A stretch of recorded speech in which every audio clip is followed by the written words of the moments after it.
અમદાવાદમાં વિદેશથી આવેલા ગુજરાતીઓ ભાજપના સમર્થનમાં આવ્યા છે। 11 દેશ અને 7 રાજ્યના લોકો અમદાવાદ આવ્યા છે। અમદાવાદથી સુરત સુધી કાર રેલી સાથે પ્રચાર કરશે। ભારતમાં સૌપ્રથમ વખત આ પ્રકારની કાર રેલીનું આયોજન કરાયું છે।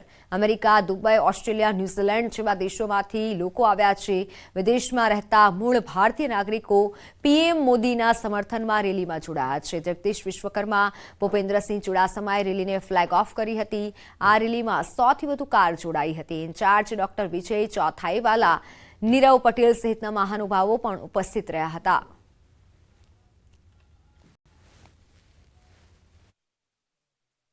લોકસભાની ચૂંટણી અને એનઆરઆઈ દ્વારા આજે રેલીનું આયોજન છે તે કરવામાં આવ્યું છે। NRI for Modi. આપ જોઈ શકો છો કે આ કાર છે, જેટલી 100 જેટલી કાર છે, અમદાવાદના જે રિવરફ્રન્ટ ઉપરથી સુરત સુધીનો રૂટ છે તે નક્કી કરવામાં આવ્યો છે અને વડાપ્રધાન નરેન્દ્ર મોદી માટે આ પ્રચાર કરવાના છે। વડાપ્રધાનને ચૂંટવા માટેનો આ પ્રચાર છે તે એનઆરઆઈ કરવાના છે। ખુદ પોતાના ખર્ચે આજે લોકસભાના ઇલેક્શનમાં પ્રચાર પ્રસાર કરવા માટે અહીં આવ્યા છે।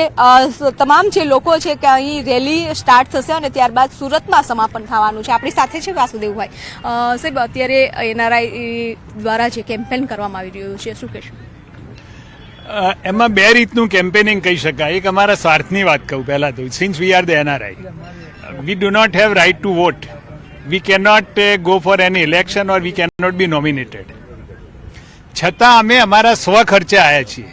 The second thing I will tell that આજે જે કંઈ પ્રવૃત્તિ થઈ રહી છે એ એનઆરઆઈઓના પોતાના એક્સપેન્સથી થઈ રહી છે। It has nothing to do with the candidate or the party.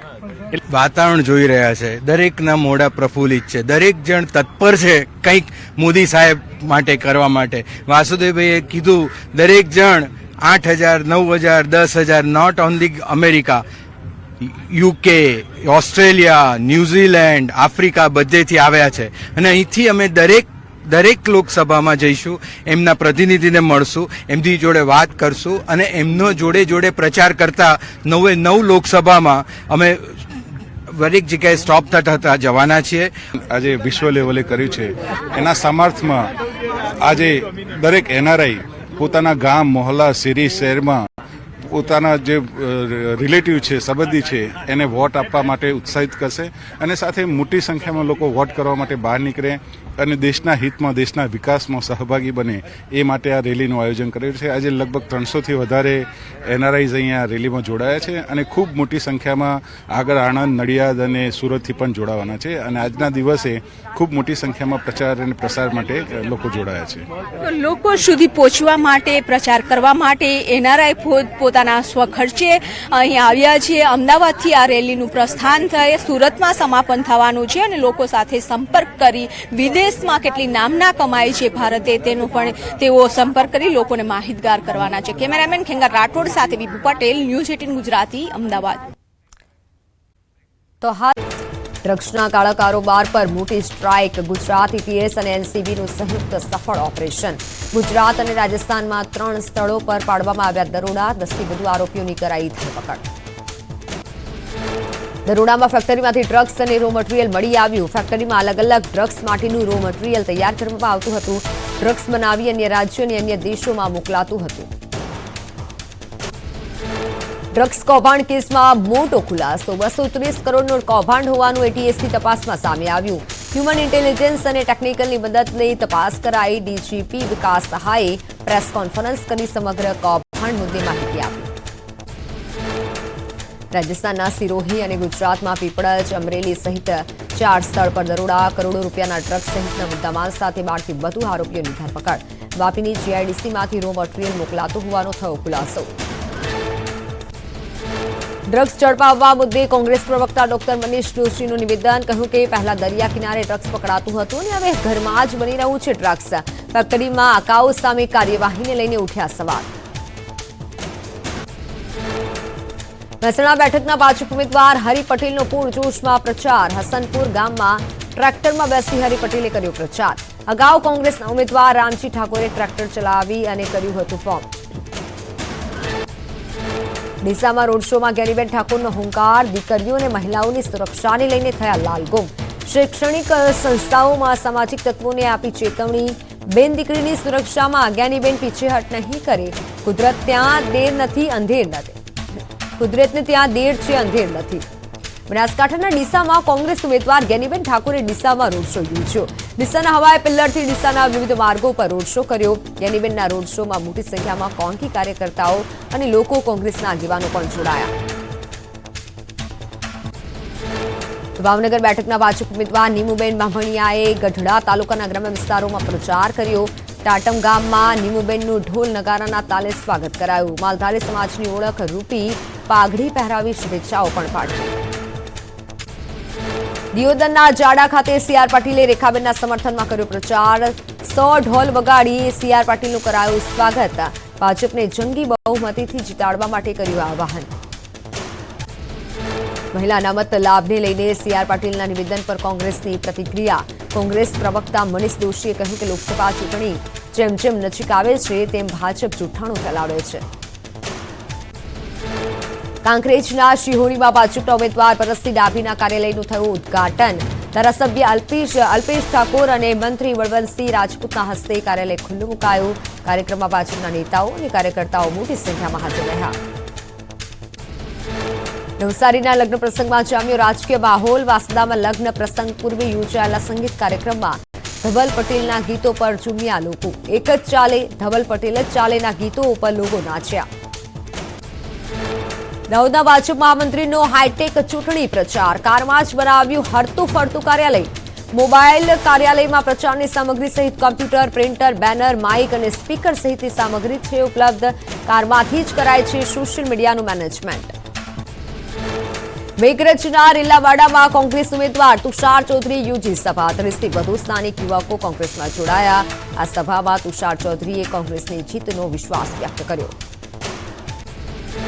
મોડાસામાં કોંગ્રેસે લઘુમતી સમાજ સાથે બેઠક કરી. કોંગ્રેસ નેતા ગ્યાસુદ્દીન શેખ અને ઇમરાન ખેડાવાલા દ્વારા ચૂંટણી પ્રચાર કરાયો. એકતા, ભાઈચારો, સંવિધાન બચાવવા મતદાન કરવા માટે હાકલ કરી. બનાસકાંઠાના થરાદમાં બારોટ સમાજના ખેડૂતે પીએમ મોદી માટે ગાયું ગીત. ભાજપે યોજેલા સર્વ સમાજના સંમેલનમાં ગીત ગવાયું. સભાના તમામ લોકોએ તાળીઓના ગડગડાટથી ગીતને ઝીલ્યું. સંમેલનમાં ઠાકોર સમાજના 100 લોકોએ કર્યા કેસરિયા. સાથે રાજપૂત સમાજના આગેવાને સર્વ સમાજને મોદીને મત આપવા માટે કરી અપીલ. ઠાકોર સમાજના આગેવાને કોંગ્રેસને આડે હાથે પણ લીધા હતા. પંચમહાલમાં ગોધરા કમલમમાં 800થી વધુ કોંગ્રેસના કાર્યકરો ભાજપમાં જોડાયા. ગોરધન ઝડફિયા સહિતના બીજેપી નેતાઓની ઉપસ્થિતિમાં કર્યા કેસરિયા. દુષ્યંતસિંહે દેશ, વિકાસ અને રાષ્ટ્રહિતની ભાવનાને લઈને ભાજપમાં જોડાયા હોવાનું જણાવ્યું. તો ભાજપના ધારાસભ્ય હીરા સોલંકીએ જાફરાબાદ વિધાનસભા મધ્યસ્થ ચૂંટણી કાર્યાલયનો કર્યો પ્રારંભ. મોટી સંખ્યામાં ભાજપના કાર્યકરો ઉપસ્થિત રહ્યા. હીરા સોલંકીએ તમામ બેઠકો ભાજપના ફાળે જશે તેવો વિશ્વાસ વ્યક્ત કર્યો. મહેસાણા જિલ્લાના કરેલીમાં ક્ષત્રિય અસ્મિતા સંમેલન યોજાયું. રૂપાલા વિરુદ્ધ ક્ષત્રિય સમાજના આગેવાનો થયા એકઠા. રમજુભા જાડેજા, કરણસિંહ ચાવડા સહિતના સંકલન સમિતિ અને ક્ષત્રિય સમાજના આગેવાનો પણ જોડાયા. આ તરફ ગૃહમંત્રી અમિત શાહે વડોદરામાં યોજ્યો રોડ શો. મોટી સંખ્યામાં ભાજપ કાર્યકરો અને લોકો જોડાયા. ખુલ્લી જીપમાં અમિત શાહ સાથે ભાજપ ઉમેદવાર ડોક્ટર હેમાંગ જોશી અને ગૃહ રાજ્યમંત્રી હર્ષ સંઘવી પણ સાથે રહ્યા. પંચમહાલના ગોધરામાં વિજય સંકલ્પ સભાની અમિત શાહનું સંબોધન. જય શ્રી રામના નારા સાથે સંબોધનની શરૂઆત કરી. શાહે કાર સેવકોને યાદ કરી શ્રદ્ધાંજલિ આપી. નરેન્દ્ર મોદીને ફરી એકવાર પ્રધાનમંત્રી બનાવવા માટે આહ્વાન કર્યું. રામ મંદિર મુદ્દે કોંગ્રેસ પર આકરા પ્રહાર કર્યા. રામ મંદિર માટે 60 કાર સેવકોએ બલિદાન આપ્યું. કોંગ્રેસે 70 વર્ષ સુધી આ મુદ્દાથી ભટકાવ્યા. કરોડો રામ ભક્તોની મનોકામના પીએમએ પૂર્ણ કરી. રામ મંદિરની પ્રાણ પ્રતિષ્ઠા માટે કોંગ્રેસને આમંત્રણ આપ્યું છતાં પણ ન આવ્યા.